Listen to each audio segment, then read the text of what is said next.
Listen, couples, never go to bed without settling your problems, without settling the argument, the misunderstanding.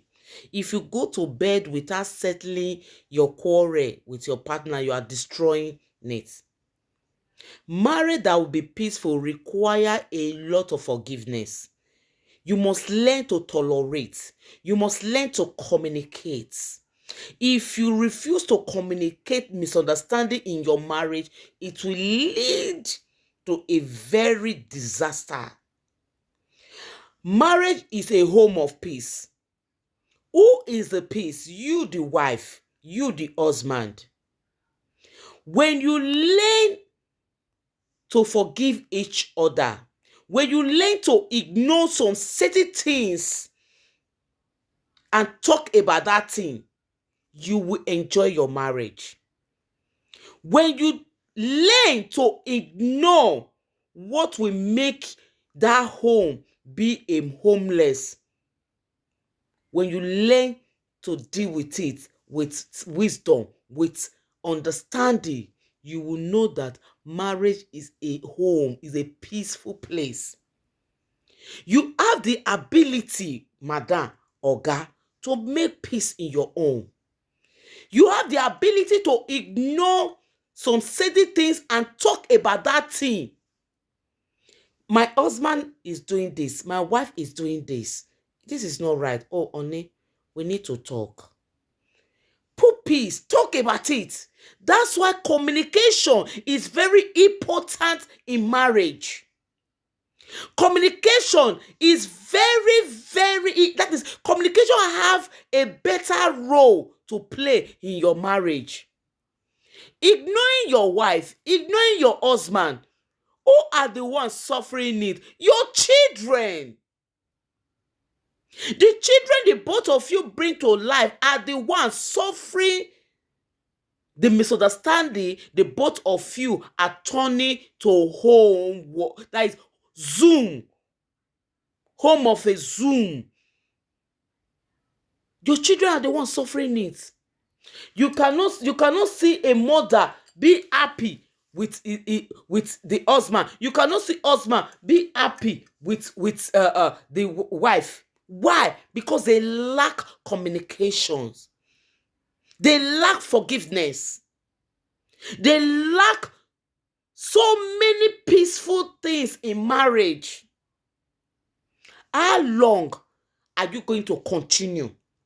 How long are you going to continue to make your children to ask God, why did you let these people be our parents?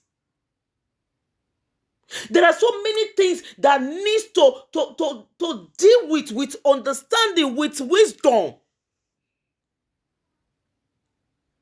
Must you take anything that happened in your marriage to your relative, to social media, to friends?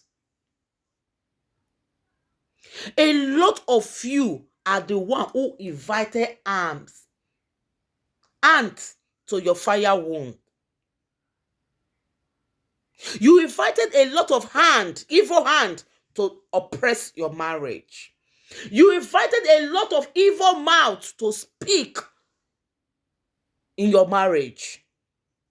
You invited evil leg to come and settle your marriage. Oh God, how will they understand? Marriage is between two people, two.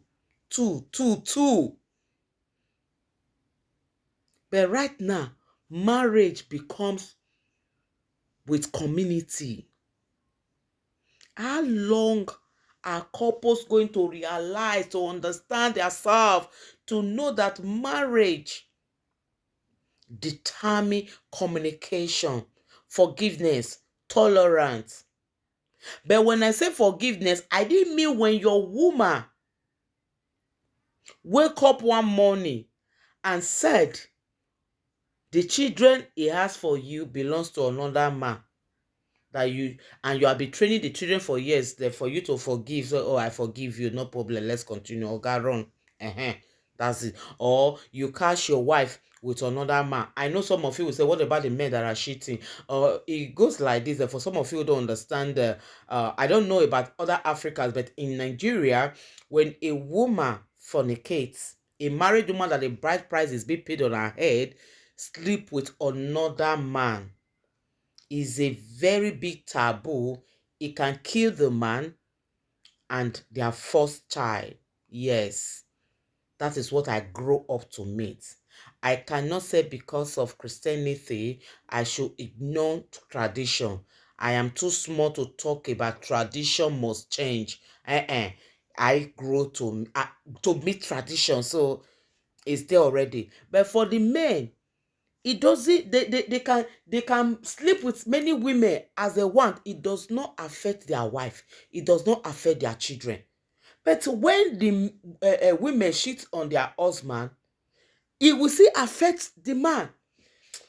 Now only there it be like say get as it be. A woman will go and cheat. It is a man that will suffer it. But a man will go and cheat. It will not affect the woman. It is well. So please, please marry people. Learn to build your home. Learn. Women, why I always talk about women mostly is that a lot of women fail for their duty as a wife. Yeah. You being a married woman did not mean that your husband must become everything, that is, must do everything for you. There are some things you have to do to add to the marriage. You must not be a liability to a man. Stop being lazy. Try much as possible. The family you people are creating, be a part of who is creating the family. Carrying baby on your womb, delivering baby is not all that make you a mother, a wife. No. Let your resources be added to the man resources that is taking care of the family, even though it's 1 kobo, 1 cent. Let your own resources add in that man's money to take care of the family. A lot of you women are going through what you are going through today is because you are a liability that hang on the man's neck, that he is trying his best to pass a message you are not understanding. Before you know it will get to the man's head of talking to you anyhow.